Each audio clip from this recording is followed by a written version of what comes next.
So you learn a lot about what the people in charge care about by what they won't allow you to say. And at the very top of the list of things you're not allowed to say, can literally get you silenced and censored for saying, is that there was voter fraud in the last election. But the fact is there was, and the deeper you dig, the more of it you find. The Wisconsin Office of Special Counsel has just released its second report on the subject, and it's pretty unbelievable. The report found, among other things, quote, 100% voting rates in many nursing homes in Brown, Dane, Kenosha, Milwaukee, and Racine counties. Several of these nursing home residents that had voted had been previously declared incompetent. Michael Gableman is the special counsel to the Wisconsin Assembly. He's also a former Wisconsin Supreme Court justice. By the way, we'll be speaking to Mr. Gableman at much greater length at Tucker Carlson today, but we wanted to preview the conversation right now. Mr. Gableman, thanks so much for coming on. Now, the report is, in my opinion, pretty shocking, but just give us the overview of what you found. Tucker, the overview relates right back to what you said in your opening segment, the relatively unremarkable observation that all lives are equal. Well, yes. It should be also unremarkable to say that all votes in a democracy are equal. But that wasn't the case in Wisconsin in November 2020.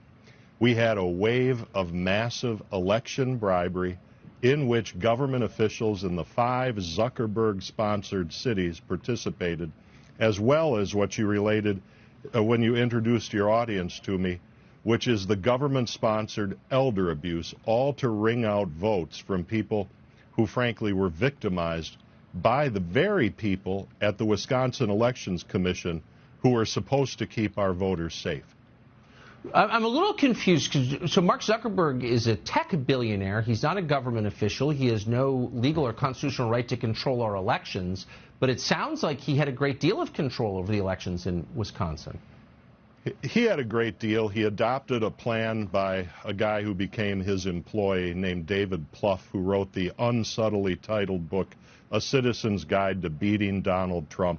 And on November 11, 2016, David Plouffe did a post-mortem on the Hillary Clinton campaign, failure to win.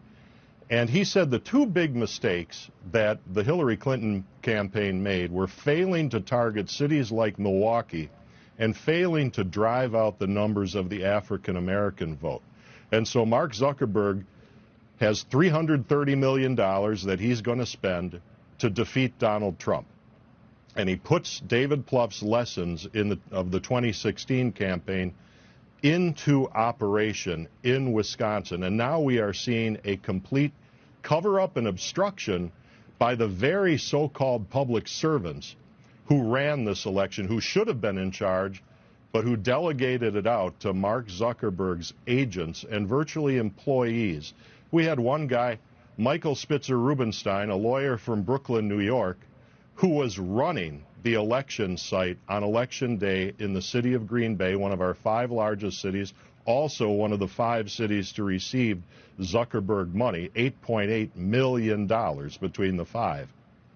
It's all beyond belief. And you'd think that people who wanted to defend democracy would be outraged, but of course they're in favor of it.